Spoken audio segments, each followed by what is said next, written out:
and welcome to the Speak Freely podcast. My name's Emma Dunwell, and today I'm joined by Steve James, aka Edge of the Matrix, who I'm sure you've already seen. Thank you so much for joining me. How are you today?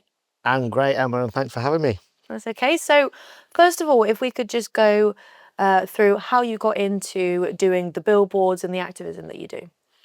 Yeah, well, I suppose I'm a little bit late to the party because the original person that's doing what I'm doing is a guy called Chris Elston, aka Billboard Chris from Canada. But I did notice this agenda creeping into my workplace. I was a firefighter for 20 years. And I just started seeing little things, little policy shifts where, I'll cut straight out with it. They brought in a new policy which stated basically it was an appearance policy. I used to think an appearance policy was, oh, well, you keep your hair short, you don't have facial hair in the fire service, you iron your uniform and keep smart. That's how it used to be. And then all of a sudden, the new appearance policy came out saying you could identify as whatever gender you wish. And I thought, that's a little bit strange. And it said, and that can be fluid, and you can be one thing one day, and you can be something the other day. And that's it. We're in the fire service here. Why is all this coming in? So I knew about it a while back, and I could identify as a female and go in the female toilets. And they put out surveys asking what our gender was and how we identified. So I actually, I'm a bit of a joker at times. I was like, right, I'll identify as transgender. I'll tick. It was an anonymous survey at work. So I ticked it that I was transgender. And it kind of backfired because all the backroom staff writing this policy was like, whoa, we've got somebody trans who's not allowed to come out.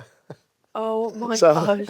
So it kind of backfired a little bit. But I saw that happening in the fire service. So I was aware of the agenda, but not only recently when I've started this activism, I became aware that how much it had flown in under the radar of the general public and got its claws in.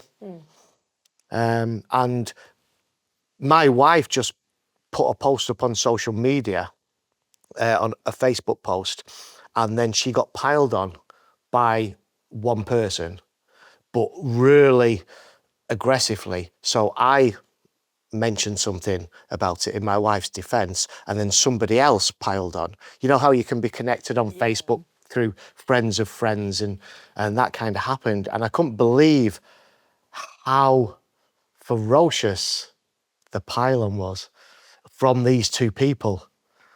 And that got me thinking, I'm going to do something about it. And this was while we were away from the country earlier this year. And I've been planning this kind of for a while.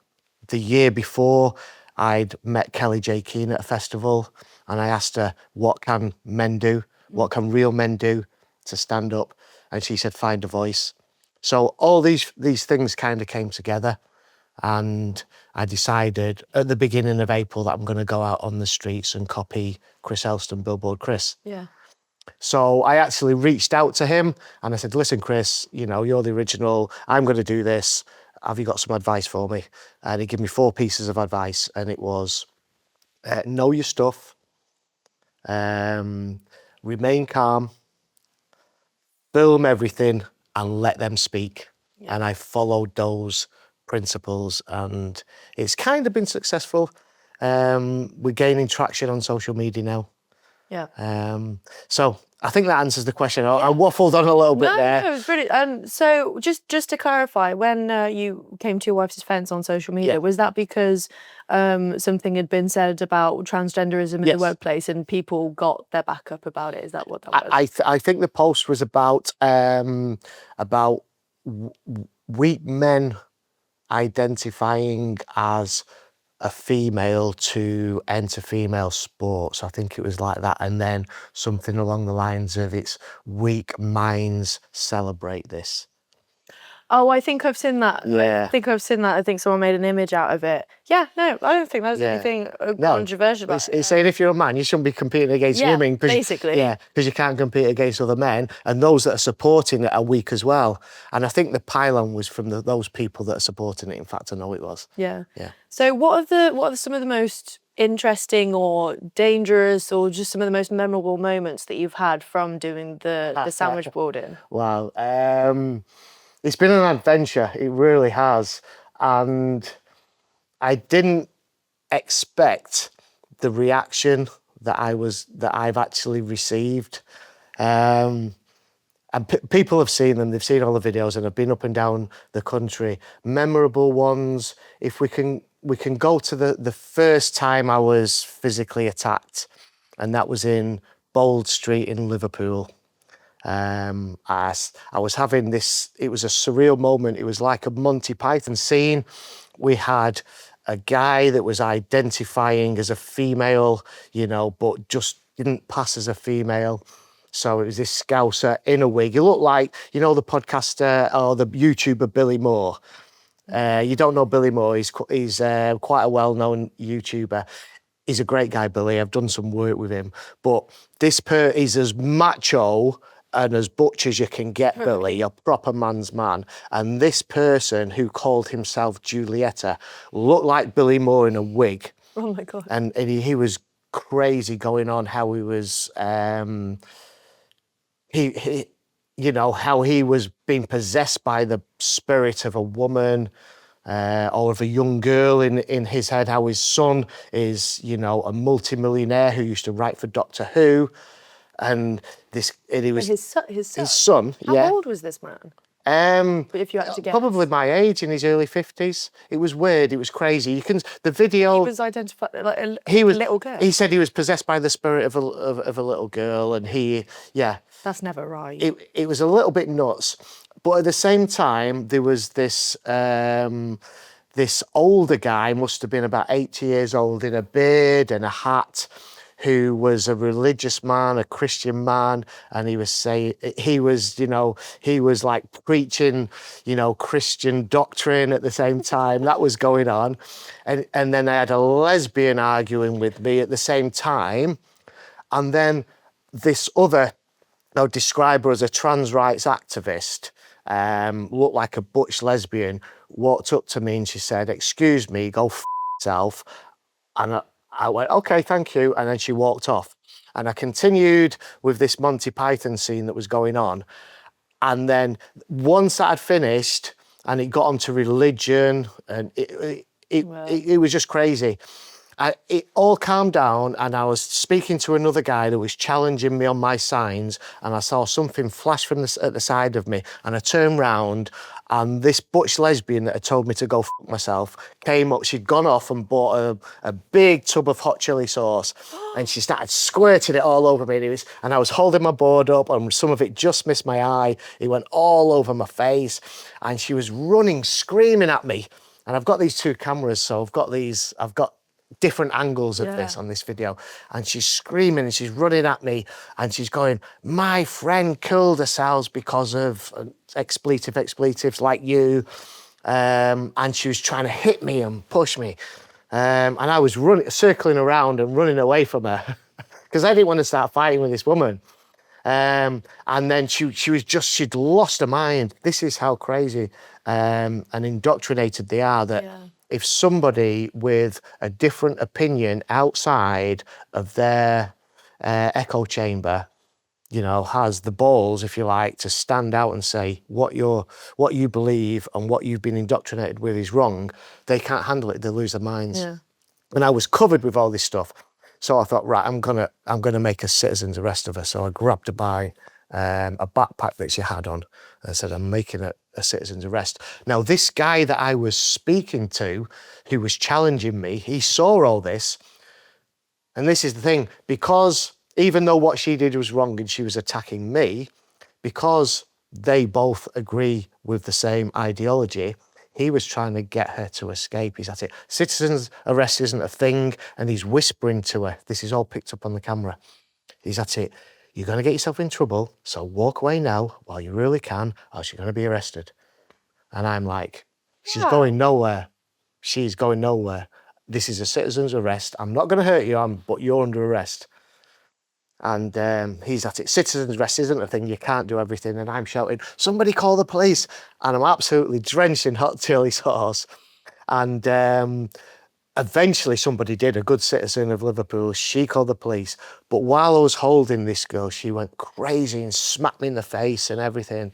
Did you get that on camera as well? It was right. So the first scene that I talked about, where I said it was like a Monty Python scene with the preacher, the transvestite, the lesbian, that's been released, right? Within that video, the one that attacked me with the chili sauce, I blurred her out because the police have told me until the case goes through court, do not put this out. So I've got the video ready to go, showing all this, and I've probably given away a bit more than I wanted to, but that's fine. You've got to see it. So that video is lined up, already uploaded up onto YouTube, ready to be released. And you know, it's the potential to go viral because it just shows how crazed these lunatics are. I actually, to be fair, to be honest, when you sit yourself down and, you know, gather your thoughts about what happened, this girl's gone crazy. She lost her mind. I see her as a victim as well. Although I was the victim of that attack, her mind and people like hers have been poisoned by this ideology. And I was so surprised how many people walk amongst us that have been poisoned by this ideology. You don't realise that you'll be walking past them every day. It's only when you go up and I stand with my signs boldly saying that, you know, what you've been led to believe is a falsehood, they come out, they're out of the woodwords and they get nasty and vicious. And that was the first time I've been attacked with food products 2 other times, and I get pushed, I get shoved, get my hat knocked off. Have you ever been been seriously hurt? Not seriously hurt, no. The worst was that time when she smacked me in the face, you know, and it was a full-on smack in the face and in the air. Because I knew that I was compromised. I was holding her so you like couldn't this, block yourself. and she just went crazy. You won't let go of me, and she just went bang and got me right on my nose and on my ear at the same time. So I winced a little bit and then just kept hold of her. I could have took her to the floor. I could have easily put her on the floor and held her down, then I wouldn't have got hit. But imagine how bad that would have looked. A crowd had gathered by this time, you know, so And the fact that you were keeping calm as well made her look even worse, because she, by the sounds of it, she was just going nuts. So obviously you getting to her level wasn't going to do you any favours. No, absolutely not. And I think the biggest weapon that I have against these people that challenge me, these trans rights activists, is my calmness. And and it's the advice from Chris Elston: remain calm. That was the first thing. Remain calm, know your stuff, film everything, and let them speak. And if they attack you, try and remain calm. I can give you another example as well. Yeah, go ahead. And that was on Brighton seafront outside Brighton Pier. I was there, of course, going to Brighton. It is probably the biggest LGBTQ plus, I don't know how many letters there are in the alphabet now. It's kind of like the biggest collective of rainbow people, alphabet people in the country. And I didn't specifically go down to Brighton all the way from my hometown to do that. We were at a festival the weekend before, and because we were so far down, we're in Wimborne, which isn't far at all. So I thought, right, while I'm down there, I'm going to go to Brighton, because in the comments on my videos, people have said, please come to Brighton, please come to Brighton. So I decided to go to Brighton, and it didn't take long for the trans rights activists to come out to the Antifa, or Trantifa, as they're more well known as now. And initially 2 of them came in balaclavas. After I've had some really good conversations, they had balaclavas on, homemade signs on cardboard, and a pen saying, no room for transphobes in Brighton, and keep men out of sandwich boards was another one. And so they were there, and I think there were a couple. There was a small, thin, young girl, if you like, and she was about my height. I'm only small, I'm only 5'4", and then this guy was about 6 foot with this big black balaclava on, but it was only slim. And he was shaking like a leaf, you know, and I'm like, you're shaking, mate, what's up? And they were trying to get in front of me and stop me, showing my signs. As I say, this is a war on freedom of speech. They're trying to close me down. And then the cavalry arrived, and there was in total about 6 or 7 of them all around me. And they were kettling me, they were covering me in flags, pushing me around, jostling me. And I'm saying to all the people, please phone the police, you know. And then one of them got a can of soup, opened it, and then just covered me in the soup. You know, and they don't realise it's I think it's, what do they call it? Is it the Streisand effect? When you try and keep something quiet, it just blows up, you know? I mean, it's great because people typically on the right, you know, joke all the time saying, you know, oh, this is supposed to be the loving and inclusive left. Oh, very loving and inclusive and all that sort of stuff. But it's very true, isn't it? And it's like, why are they like that? Why do none of them want to actually have a conversation and debate? None of them want to even conceive the idea that there are people that might disagree with them.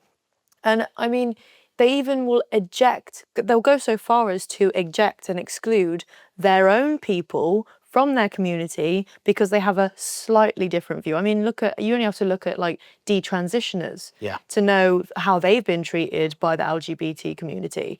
It's not good. They get exiled completely. I mean, Blair White, Buck Angel, if you've seen them on YouTube, they get called TERFs. They're transgender themselves, it's just they have their heads screwed on right. Yeah, it's the ideology, and that's the hallmark of a cult. Yeah. I have got a sign, which I've only taken out once. It says gender ideology is a cult. It's a hallmark of a cult. They will not accept any other opinion outside of that, and they will not tolerate anybody that wants to break away from the group. Yeah. So that's a warning shot, death before detransition. I interviewed a young lady called Emily who has gone partially through this transition process, calls herself Dimitri Lucifer Rodriguez is the name that she's adopted, and she's got a bushier beard than me now, hairier legs than me. She wears cornrows. She's had a double mastectomy. Her nipples have fallen off through narcosis. She's had them tattooed on, and she's got death before detransition on her back.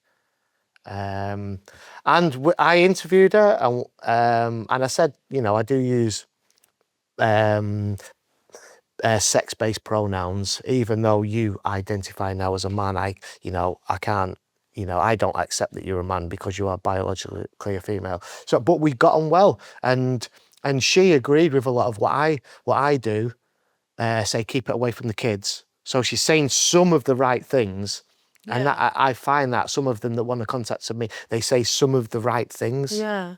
But to have that on the back, that's a warning shot to other people. Well, yeah. I mean, do you think that maybe, because I've had conversations where I remember I went to go and cover a Students Against Tyranny campaign down in Norwich outside the sports centre just after the court ruling about biological women.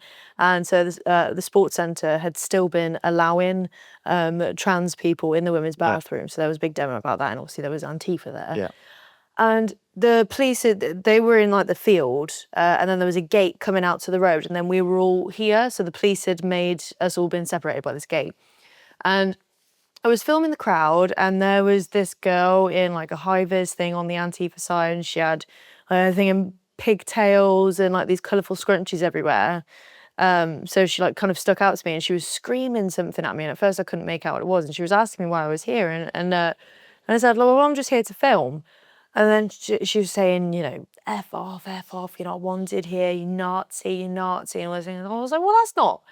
What proof do you have that I'm a Nazi? The amount of times that I've been called a Nazi just in the last like 6 months alone is absolutely insane. And not a single person can prove any of it.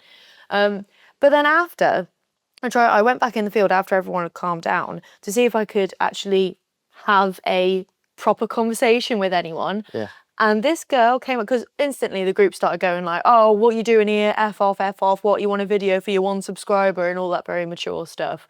And then this girl just came out and she went, actually, can we talk properly? And I went, yes, I would love that. Let's please do that. And I said, can I record it like an interview? She said, I don't want it to be recorded. I said, fair enough, but I want to talk to you anyway. We spoke for like 15, 20 minutes. Yeah. We disagreed on 70%, but I took her points, she took my points. We didn't come to an agreement, but in the end, we shook hands. We were like, thank you for talking to me. I see your point. You see my, it was just it was nice. And I really enjoyed it. And it kind of reaffirmed my faith that it could happen. But the rest of them, even after hearing this conversation, like this guy who was identifying as not a guy, I don't know if it was non-binary or whatever they call it. But he started getting like really up in my face, like because we were having a conversation and she actually defended me to him. So it can be done, but it has to be through the power of debate, and it can only happen if they don't shut it down. Yeah, and I have some of the best conversations when I'm out on the street as a one-on-one. When other people turn up, it comes as a bit of a pile-on. Yeah. And it's very difficult. And a lot of the time at that point, they just want to shut you down. And because they'll ask you a question, you start to answer it, and then they'll throw another one at you and throw another one at you, and they don't want to listen. But when you get them on your own, sometimes you can have these conversations. So I suppose it's the madness of crowds, isn't it? People act differently when they're in a crowd. When they're on their own and it's one-on-one, you can get that. And that's part of the reasons why I do what I do, because they might not be aware of the harms that this gender ideology is causing. So that's part of what I do, get on the streets and have conversations. I don't like to call them the debates because people will see from the videos, I am not the best debater in the world. And it's a debate is trying to win an argument. And I'm not trying to win an argument. I'm trying to have a conversation and raise awareness. And people are always saying to me, oh, in the comments, oh, you should have said this when they said that. And when they said that, you should have said this. And it's difficult to do when you're on the ground, particularly when there's lots of people and they're all firing that at you. But I think the fact that I'm not that good at debating, but I still go out and have these conversations, and you can expose the ideology, because you don't have to be that good to point out an absolute falsehood or flaw in their argument. Yeah. And basically their argument is a social construct, which is gender, is more important than sex, biological sex, when it comes to categorizing people. And if you identify as the opposite gender, then everybody else has to go along and believe that and are compelled to believe that. And then they conflate gender with sex. I get so many different people coming from it from different angles. So they'll say gender is a social construct, sex is biology, it can't be changed. And then another one will come up and say gender and sex are the same. And the other one will say they're completely different. And so even they don't have coherent arguments. Well, I've never understood. One thing that always, I'll admit, it irks me a little bit is this non-binary stuff, because I've heard people say like, oh, I'm transgender non-binary. And then in the next sentence say, well, okay, well, what's non-binary? Oh, it means I'm not either.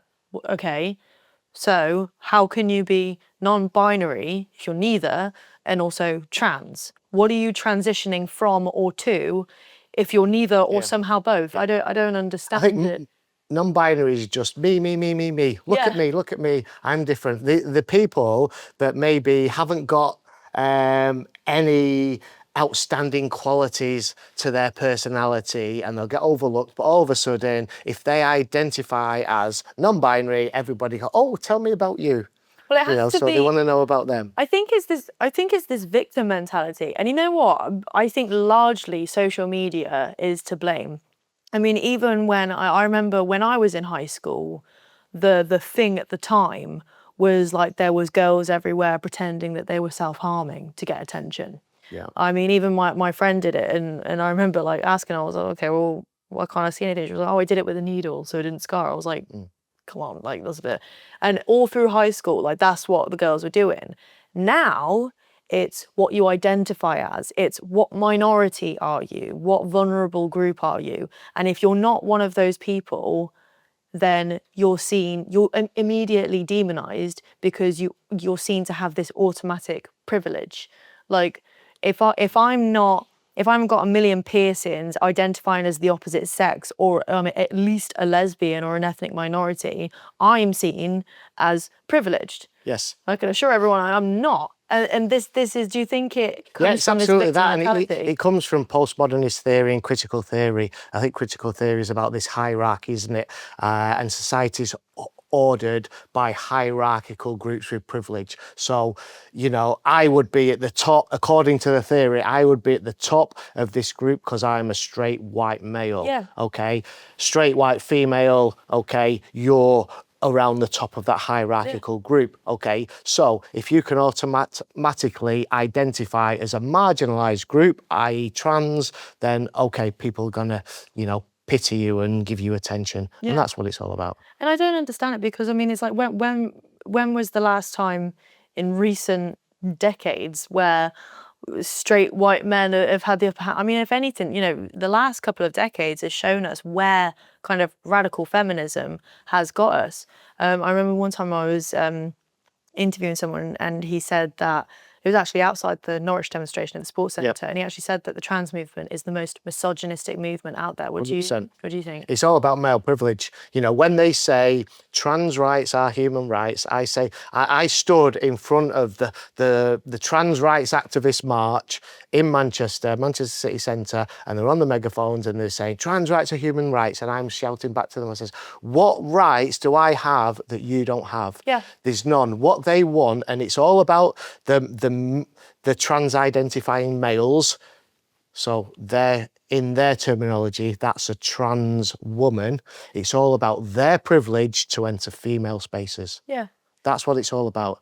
Yeah, and it used to be because it used to be like radical feminism was, it used to be supposed to be about protecting women. Yeah. And now it's gone completely the opposite, and somehow it's still under the guise of feminism.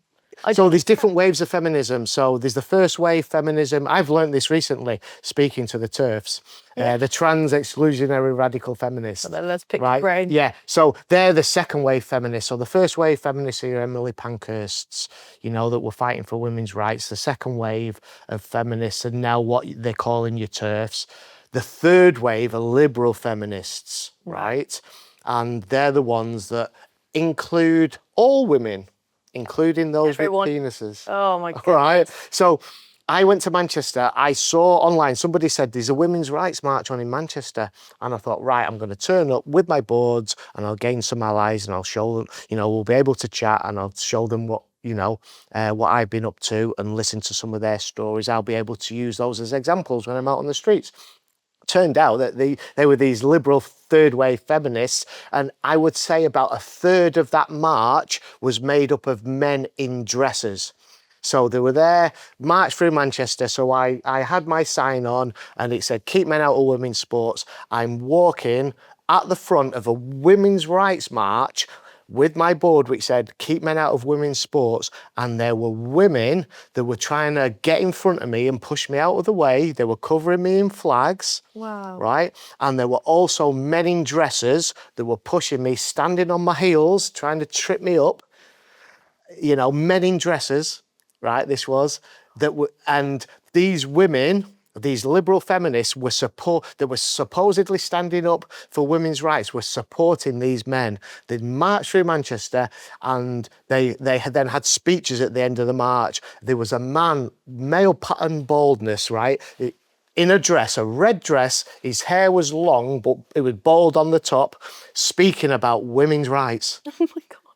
And I was there with my signs, trying to get them into the cameras, and they were surrounding me and stopping me from expressing, my viewpoint. It's absolute nuts. It's flipped it completely on the head. In my eyes, they are traitors to women. Well, yeah. Absolute traitors to women. I mean, I can't remember if it was last year or the year before.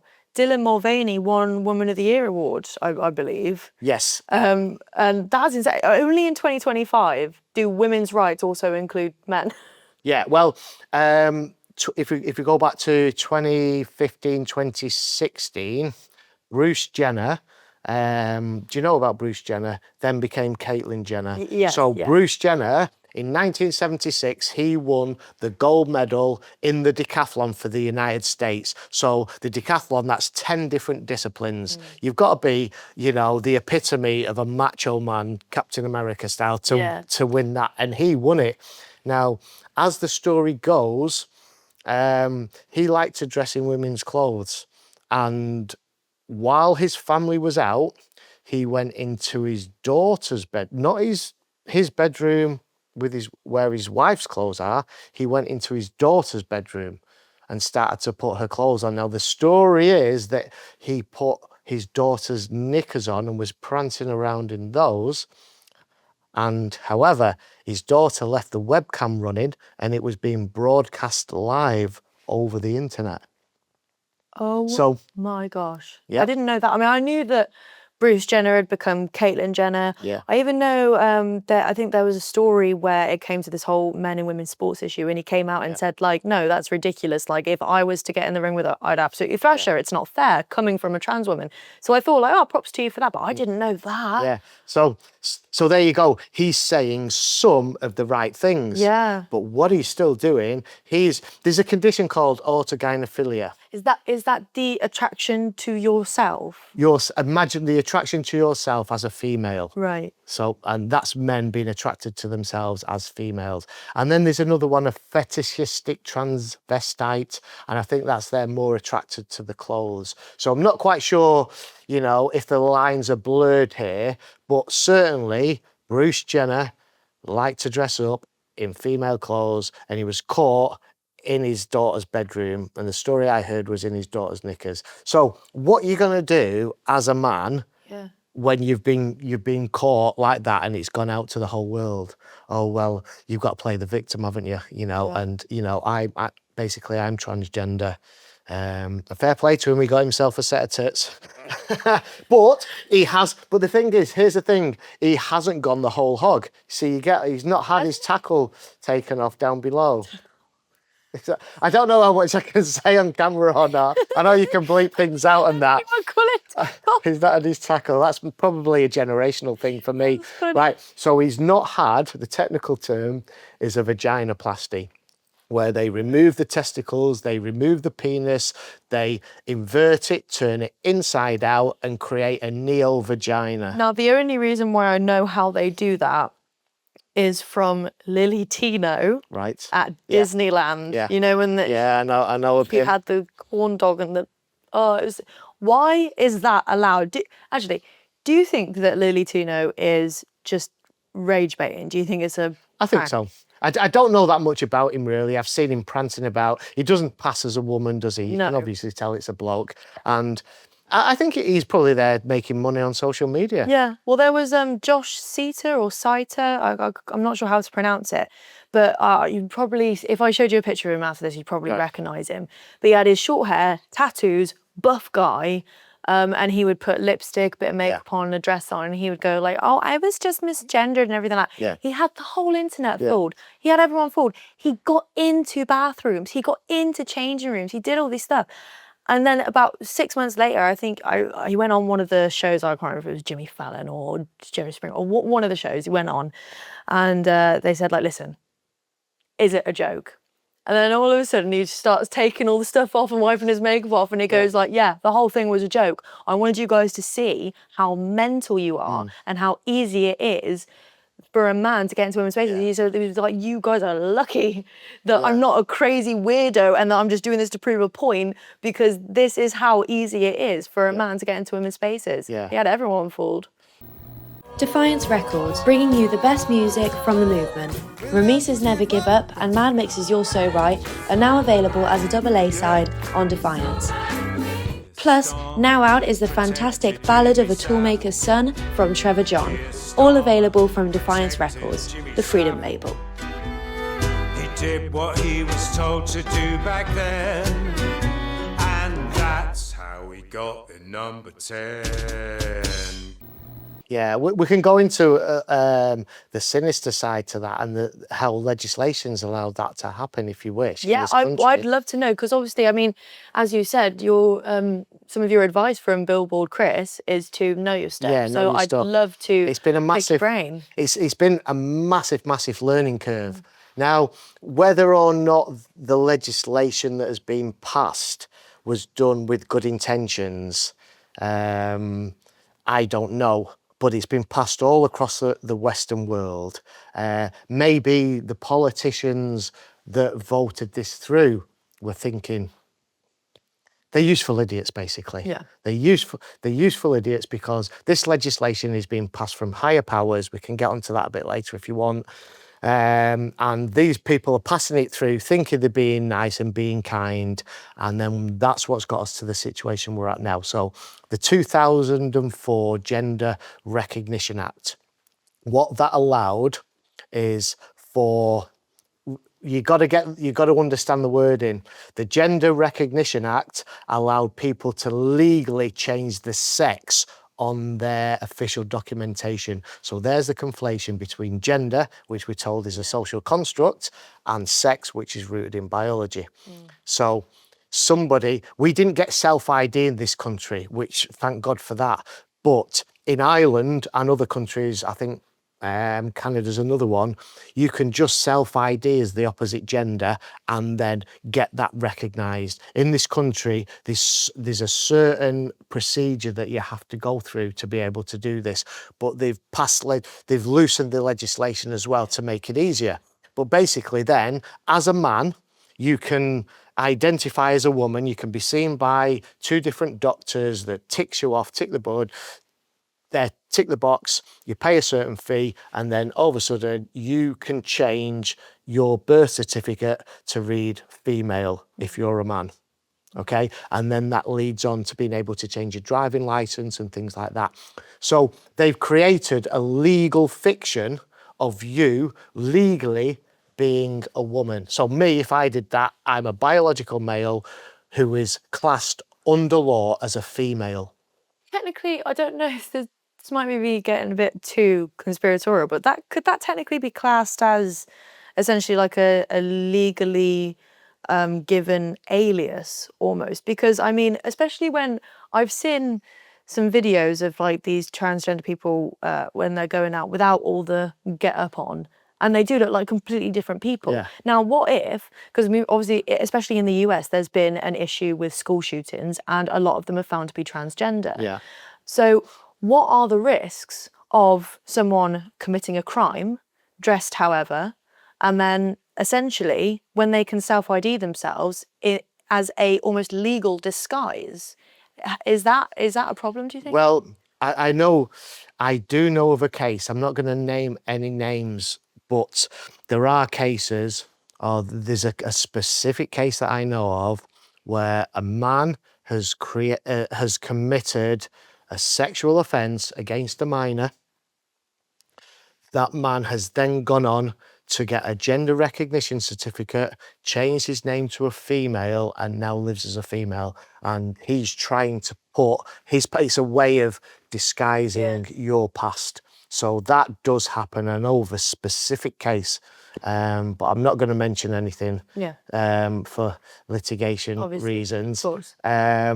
But it does happen. So when I said about the politicians passing the legislation, how did they not think that this was going to be exploited by predatory males to be able to cover up the past and also get into female spaces?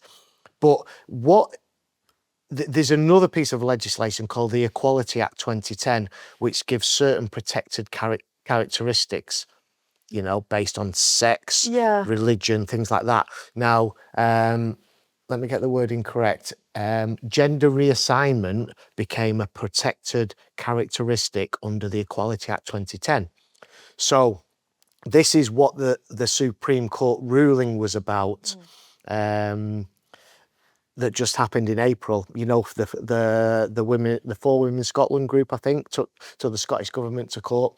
What that Supreme Court ruling did was clarify the definition of a woman in relation to the Equality Act 2010.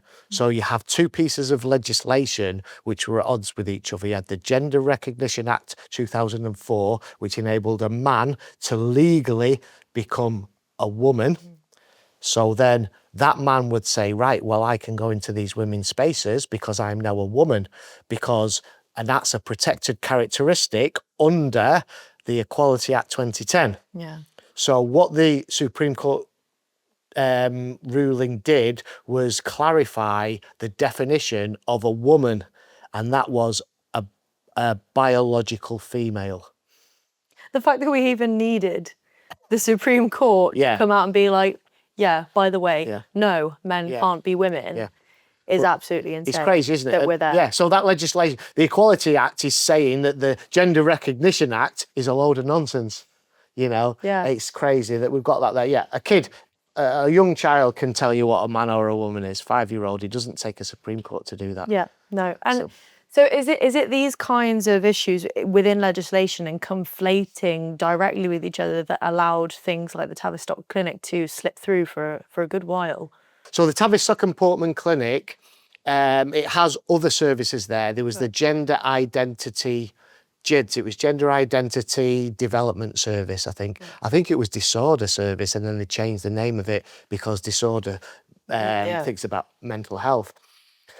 I don't necessarily mean like in direct connection with each other. I just mean simply, do you think it's these kind of the confusion within our own government about like, oh, what's a woman, that allows these things to happen? Perhaps it doesn't help, but I think the reason why the intakes exploded into the GIDS clinic was exposure to social media for young people. Right. They can actually track it to the release of the iPhone, and really? It started. Yeah, I think that was 2007. It slowly started to gain momentum from there, and people having access to smartphones, young kids, they're on the internet all the time, the rise of social media. You've got all these influencers, and we've just talked about some of them. So young confused kids are seeing this and being influenced by it. And then you get your Bruce Jenner in 2015/16 being made on the front of Vanity Fair magazine and Glamour magazine and being made the Woman of the Year, just like we talked about. And they're seeing that, and there's a massive explosion in that. So it's a few things that have come together. Not only that as well, it's the long march through the institutions. They got into the universities to start to teach gender studies, postmodern theory, critical theory, queer theory years ago. And now the people, the students that was in university learning all this have gotten into senior positions within organisations. They've got into the police service, the fire service. They've got into the local councils, into the courts, into government, okay? And they've been taught these ideologies, and they make the policies. I told you right at the beginning where we got this new appearance policy in the fire service that said you can identify as whatever you want, and and you can go in the female toilets. So it's all these things coming together, legislation. It's been that what is a political strategy to change society is the long march through the institutions, and that's what's happened. But they've done it under the radar of the general public. Because it's so ludicrous. If the general public heard about it, that a man could be a woman and identifying it, they say, oh, don't be stupid. It is literally a scene out of Monty Python's Life of Brian. Yeah. It's literally that. So the activists have pushed these policies, but they were serious about it, and we were caught sleeping. I'd love to get on to the agenda of all this, the wider agenda in terms of, because I mean, when I talk to people about transgenderism, it usually comes back to sort of globalist tactics, Agenda 2030, destabilisation of the family unit, that sort of thing.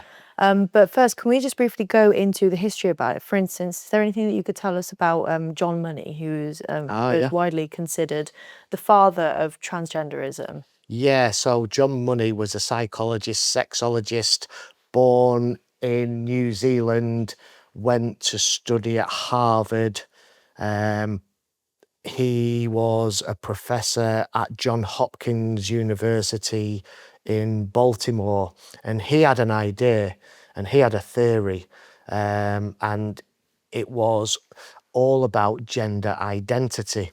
And he said you could socialize a child before the age of 2.5 or 3 years old, at the most, in the opposite, what he called gender, which is a performative role rather than being rooted in biology. If you brought a child up socially as the opposite gender, they would adopt that and become that. Yeah. Um, And he actually did this experiment. so there was an experiment, yeah. So there was a family called the Reamer family. Trying to remember the name of the parents, but there was Bruce and Brian. They had twins called Bruce and Brian, and they had an issue where they were struggling to urinate as children, and the doctors said if you circumcise them they'll be okay. Now they used an electrocauterization needle to perform the first circumcision on Bruce Reamer, and it went terribly wrong and it burnt his penis off beyond recognition.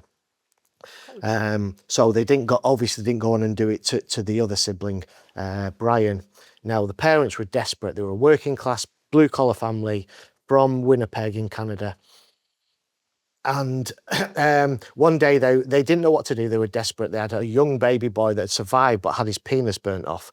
And they saw John Money, who was this enigmatic character, talking about his theory on TV. So they flew from Winnipeg to Baltimore, and it wasn't the family thought it was the answer to their prayers. Yeah. His theory, we have this son without a penis, we've got the solution here, we can bring him up as a girl, because that's what John Money believed.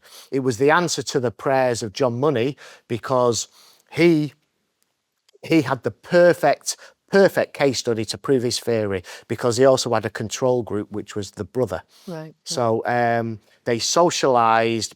They changed Bruce's name to Brenda. So he starved the testicles. They castrated him, formulated external-looking female genitalia for this young baby. I think they were he was 22 months old at the time, and then they socialised Bruce as a girl, called him Brenda. And tried to put John Money's theory into practice. John Money told the parents, do not ever, under any circumstances, tell Brenda that he used to be a boy. Right. But Bruce, as Brenda, never accepted being socialised as a female. He used to get teased at school. They used to call him cave woman. He never wanted to play with dolls. He was a boy. Yeah. He wanted to do boys' things. Every year, they took the two twins to John Money, to his psychotherapy office in Baltimore, Johns Hopkins University, and he used to perform social experiments on these kids and sexual experiments on the kids behind closed doors, out of the way of the family. So the kids were highly traumatized by what happened. They didn't want to go back to see John Money. The experiment never worked, but John Money wrote a book and told the world that it did work. Yeah. And all the world thought that his theory, you could socialise somebody as the opposite gender and it will work. And he sold lots of books. But eventually, Bruce's parents told, Brenda at this point, told Brenda, really, you was a boy. And immediately he adopted the role of a boy again. Yeah. I think this was at age 14, and he renamed himself David because he was fighting a David and Goliath battle. Right. But the tragedy of the story was, because they were sexually abused by John Money, paedophile, that both of the brothers ended up committing suicide. How old? In the early 30s, 32, I think they were. Wow. So Brian had taken an overdose. He became a drug addict, and Bruce, who was Brenda, then became David. He literally took his car, drove it to the local grocery store in America with a sawn-off shotgun and blew his head off. Oh my goodness. That family was traumatised by John Money trying to prove this theory that you could be the opposite gender if you were socialised that way. During your conversations with people who are on the supportive of transgenderism side, have you ever been able to inform them of John Money and that information, or did they already know? Is it something that's known? I've spoken about it a few times. It's very difficult because they don't often want to listen. So I found when I first tried to explain this, they tried to turn the story round and said it's proof that there's a female brain and a male brain. But I just found that I was wasting my time and they just didn't want to listen about it. Yeah. I mean, to be fair, it's obviously, it's not a nice story, but it's important when most of these people who are advocating for men in women's sports bathrooms and everything like that, they don't know this, and they're thinking it's going to be love and rainbows. It's all going to be happy days, when it's just not the case. And I think the fact that there is such a dark history of transgenderism that's being ignored. What do you think that says about transgenderism as a whole? Yeah, you can't talk about, it says you can't talk about the darker side. You can't talk about the detransitioners. What they say, they come up with a statistic saying less than 1% of people detransition. That's nonsense. There's so many more people that detransition, but a lot of them are afraid of saying that they've made a mistake.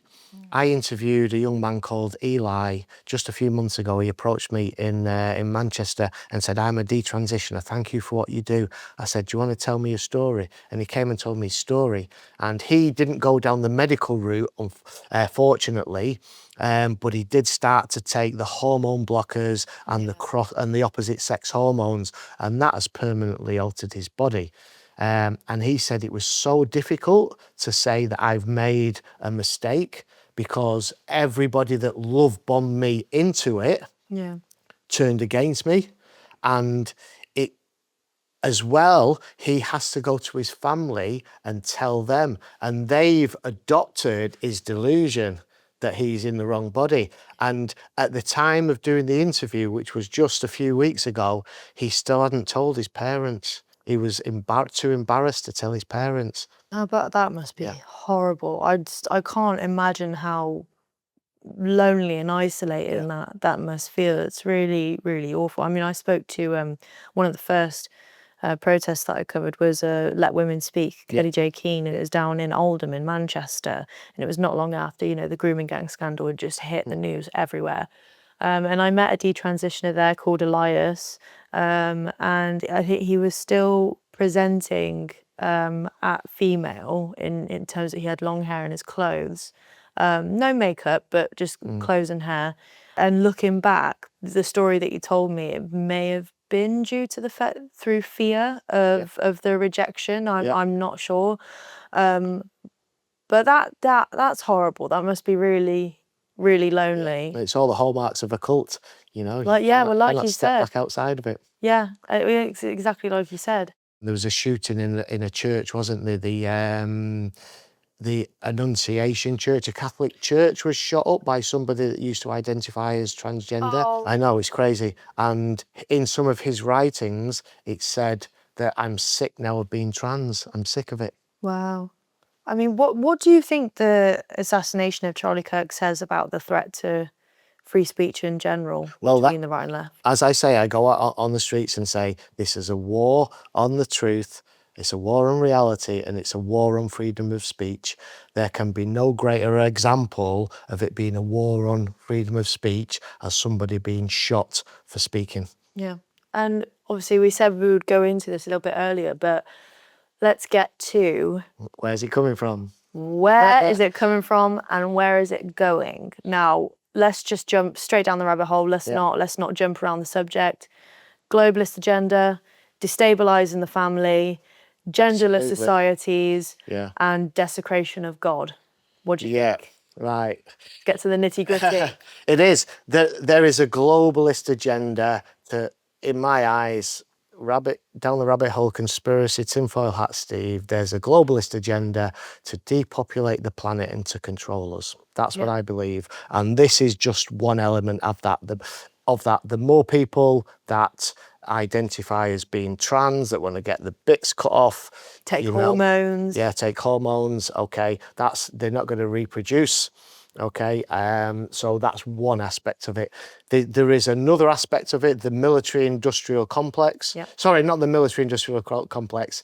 That's part of the same blob like agenda. A feminization of men. I'm talking about the medical-industrial complex. Yeah, so there's lots of profit to be had in people identifying as trans, okay? Because initially they'll be on the puberty blockers, then they will be on the cross-sex hormones for life, and then there's all the surgeries. So if you want the surgery, a vaginoplasty, a phalloplasty, there's a double mastectomy, but then all the knock-on effects. If a woman's taking testosterone, they're going to have a hysterectomy. All these things cost money. Okay, so there's the money aspect of it as well. Just more money for Big Pharma. For Big Pharma, so there's that. There's multimillionaires that are pushing this, and they're funding these courses in universities and colleges all around the world. There's a person called Jennifer Pritzker, it used to be Jonathan Pritzker, a middle-aged man, all of a sudden identifying as a woman, wants to normalise that kind of behaviour, but he's got the money to fund these college courses, got the money to influence people. So he's heavily invested in this. You have Martin Rothblatt, who's another billionaire, wrote a book called From Transgenderism to Transhumanism. Okay. Do you think that that's where all this is going? Because essentially it's just, the way I see it is, the more you chop off and take this and take that, and you're becoming less and less human. Human, yes. And then with all this AI stuff coming out, and I mean, it was only a couple of years ago where people were talking about, these chips, contactless was now going to be something that you could put in your wrist or in here or whatever. And I saw this thing where people had a chip in there, and like you could listen to music and you can do phone calls and everything, all from this little chip in your head. And do you think that those two things, transgenderism and transhumanism, are soon going to be one and the same? Well, kind of, yeah. I mean, as part of the depopulation agenda as well, I've listened to Martin Rothblatt, who wrote the book From Transgenderism to Transhumanism. It used to be Martin Rothblatt, now it's Martin Rothblatt. He said that we'll be able to download your consciousness onto servers, and you can live whatever life you want on that server, and there'll be no need for your body anymore.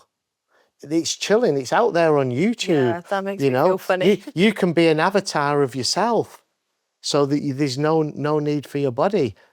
And people will be like, wow, let's have some of that. Can you imagine if, say, somebody's died and they've downloaded somebody's consciousness onto that, and then you could project an avatar of that person back to their family. Yeah. And that person then says, it's great over here, why don't you come and join me? And if you're longing to see your loved one again, take me to the chamber, download my consciousness, and I won't need this body anymore. Use my body for scrap. Yeah, use it for what you will. It sounds crazy. It sounds absolutely loony, but Martin Rothblatt is talking about it openly online, and these billionaires are investing in this technology, okay, where they're going to make money from it. These billionaires are investing in the pharmaceutical industry that's profiting out of this.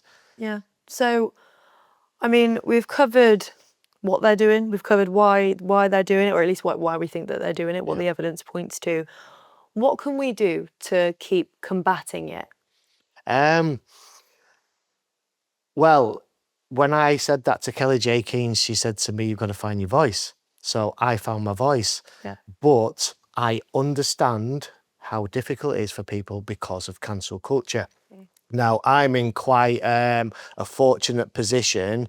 I've carved a life out for myself where I'm not reliant on any other paymasters now. Yeah. So I'm never going to be rich. I'm never going to be a millionaire, but I don't have great needs. I've not got big spending habits. I can sustain myself. So I'm not in fear of being cancelled. And I've not got a reputation. Nobody, up until I started doing this, nobody knew who I was. I've not got a reputation that I'm going to lose, so I'm an ideal candidate to go out and do it. I don't care what people say about me. I don't care what I'm called. Right-wing, Nazi, fascist, bigot, far right, whatever, give it me.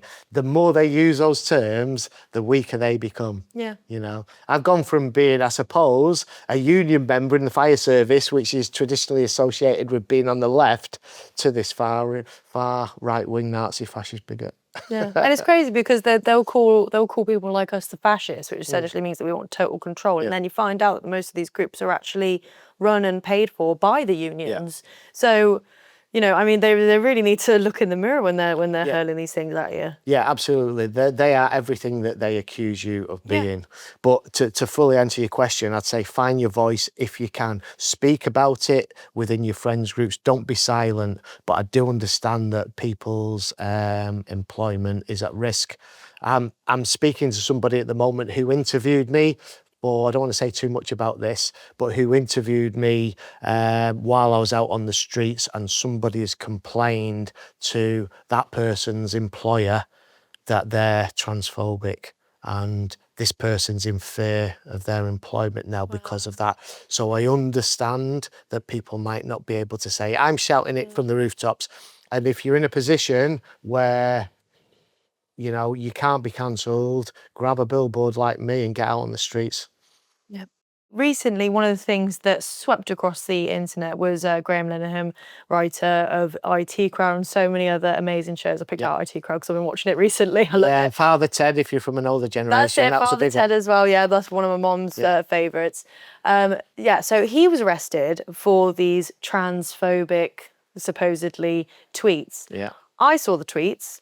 And the one that was supposedly inciting violence, I will put a direct quote up on the screen just in case if I get my wording wrong. But I think it was along the lines of a man in a women's bathroom. He is committing a violent and abusive act. Make a scene, call the cops, and if all else fails, punch him in the balls. Yeah. Now that, as well as being very true, it's supposed to be a joke, and you can tell because the irony is that you can't punch a woman in the balls because she has no balls. Yeah. So if you can punch them in the balls, they shouldn't be in the women's bathroom. Yeah, absolutely. What do you think about the fact that he was not only arrested, but arrested with 5 armed guards, and he's not even an English citizen; he's an Irish citizen. So it could happen to any American tourist that comes over here as well.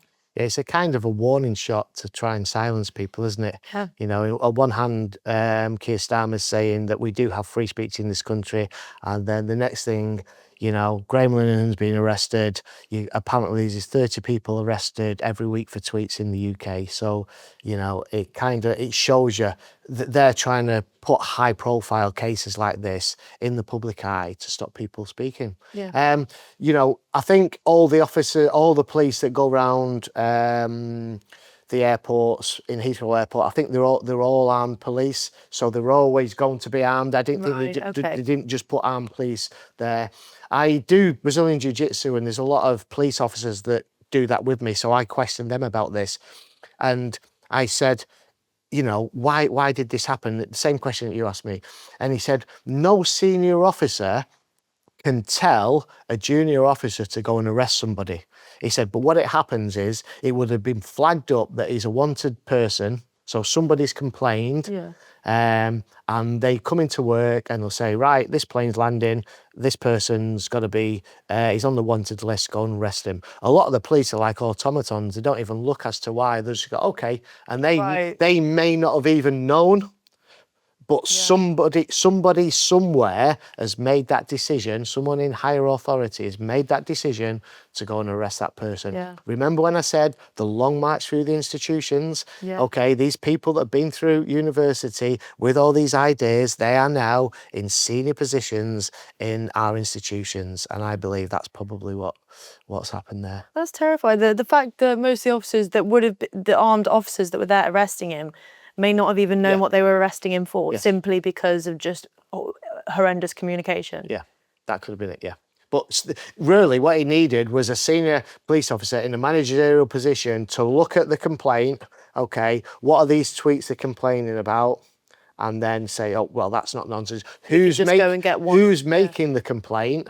Have they made complaints before? Is this person an activist that's making all these complaints? Have they done it before? Have they targeted Graham? Is it somebody that's got something in for Graham Linehan for being outspoken? Yeah. And the process is the punishment. Graham Linehan has literally, his marriage has broken down, he's lost all his employment opportunities, all his previous colleagues have abandoned him, and he's had to leave the country and go to America to carve a new life out for himself and find work. But he's had to come back for a trial, and it's a process is the punishment. Yeah. And the trial was 2 days. It didn't finish, it wasn't long enough. So he's got to come back again in October. The trial's not finished. So now I went on X when he was outside the court. I went on X and I saw a picture of you there with your board on, your mic on, and then did he put the board on as well? What happened there? So it was at Westminster Magistrates Court to cover it, and all of a sudden I saw this big media scrum, and it was Graham entering. So I kind of shuffled around the side of him. And he saw me wearing the boards and he smiled and said hello. So I believe he'd been watching my stuff, which was great. I shook his hand and then I kind of like, the media got in front of me. So I thought he's going to go towards the court entrance, obviously, to get in. So I shuffled round the edge, and as the media scum went round, I ended up right next to Graham. And he saw me again and he looked at my signs, he said, take them off, take them off. So I give him my signs. There was a bit of a kerfuffle, and he managed to put the signs on, and all the media were there taking pictures of him. And I thought, this is fantastic. It couldn't be any better. Yeah. So he wore the signs, and he wore both sides. So it said, "There's no such thing as a transgender child" on one side, and then he flipped it to the other side, and it said, "Keep men out of women's sports." Yeah. And that picture, or those pictures, went viral, and I thought, brilliant. It couldn't have gone any better. The trial wasn't about those tweets, by the way. The trial was over something else. It's just he was arrested again coming in. So what was the trial specifically regarding? I think it's about a year ago. Graham was at the Battle of Ideas event, which is a place where, you know, it's all about freedom of speech. We've got competing ideas. Graham was there. And currently, they were debating and discussing transgender issues and men in female spaces. A trans rights activist who called himself Sophia Brooks, a young man, went to disrupt and agitate this event. I've seen videos online, and he's holding his phone right up into the faces. Oh, really? People, going round doing it. Mainly women. So this is a young man antagonising women. I've not seen the scene, but from what I gather from the information I've had, he'd done it to Graham, and there was some kind of altercation, and this young man's phone got damaged. Whether it was knocked out of his hand, thrown, whatever, I don't know. And then this person, because that's what they do, that's what the left do, and that's what they do to me. They agitate until somebody reacts, and then they play the victim. Graham reacted, this person who went to agitate, played the victim, and it's landed Graham in court. That's why I stay so calm. Yeah. That's why I'm not in court like Graham Linehan is. And the only time I've really reacted when I've been out is when someone tried to steal my property. So if we just go back to one of the earlier cases, when I was at Brighton on the seafront, they threw soup over me. I didn't react. They were pushing me around. I've seen that video. Yeah, they were pushing me around. They wanted a reaction. They didn't get it. The police eventually turned up after about 20, 30 minutes of them jostling me and pushing me around. 2 of them got arrested. The police said to me, we can't leave here for your safety. We've got a duty of care to you until, you know, you're away from the scene safely. And I said, well, I might get followed. And they didn't even wait. The police just got in the car and drove off. So I was left there on Brighton Seafront. I'd gained an ally, a beautiful woman called Sam, and she said, I'll walk with you, Steve, down Brighton Seafront. I always put my cameras on, front and back camera. We walked all the way, 0.6 of a mile, so over half a mile, and we stopped just before my vehicle, and I said, right, let's check behind me. And I'd been stalked over half a mile down Brighton Seafront. Wow. And this big guy, like I say, I'm 5'4". This guy's at least 6'2". He was stood there pretending not to get noticed. And I went over to him. I said, are you following me? And he said, yes, I'm making sure you leave Brighton. Don't you come here with all your transphobic ideas. And I'm paraphrasing a little bit. And then I said, well, the police told me to leave. I said, I was leaving anyway, and I'm doing it. He said, I'm here to make sure you leave. And then he grabbed my boards and run off with them, you know, and I thought, I'm not going to allow someone to steal my property. You've committed an offence here.